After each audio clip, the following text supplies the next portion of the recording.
Emma has called from Catford. What can you tell us? Hello, my name's Emma Pickin, and I'm widely known as a director of Labour Against Anti-Semitism.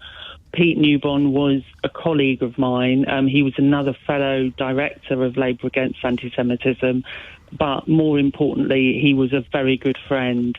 I'm really sorry for your loss. Yeah, it's been an absolutely devastating week for all of us, everyone who knew Pete. We are completely blown away. And I don't think people fully appreciate just how loved he was, just what a great person he was, and just how much we all absolutely desperately miss him. And us just can't believe he's not with us anymore. So first of all, I wanted to pay tribute to Pete as my friend and as a fantastic campaigner against anti-Semitism, as somebody who was incredibly intelligent, who really knew his stuff, who was really educated over it. And so I just want, I just find it incredibly shocking to see him sort of become, this person I knew so well, become a victim of online bullying, as far as I'm concerned.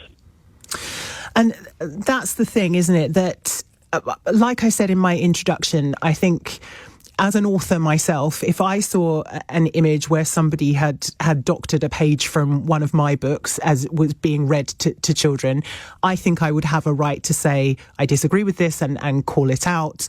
But yes, it's all about who holds the balance of the power. If you have a platform and you have many followers, if you're tagging someone's employer in that, then a pile-on will inevitably follow. And not everybody has the capacity to deal with that, and nor should they have to.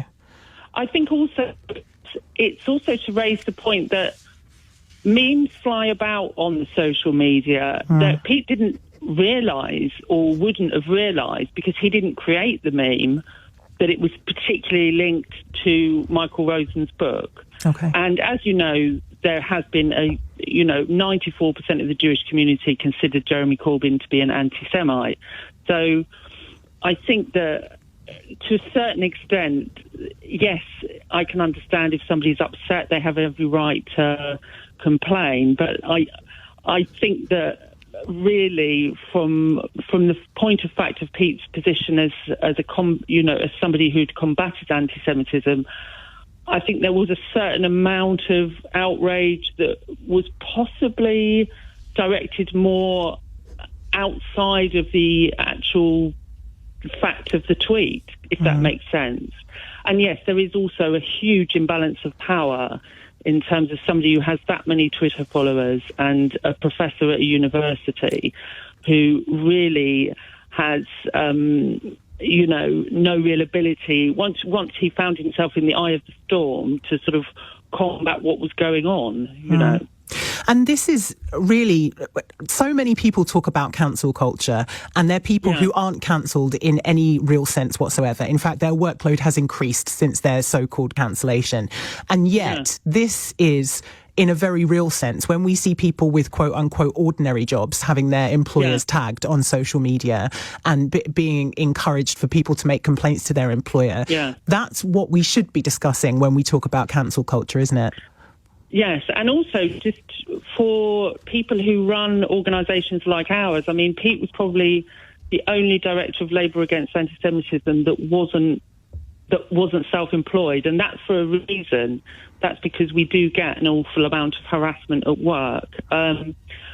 Obviously not me, because I'm a painter and decorator, so I don't get harassed at work because nobody can.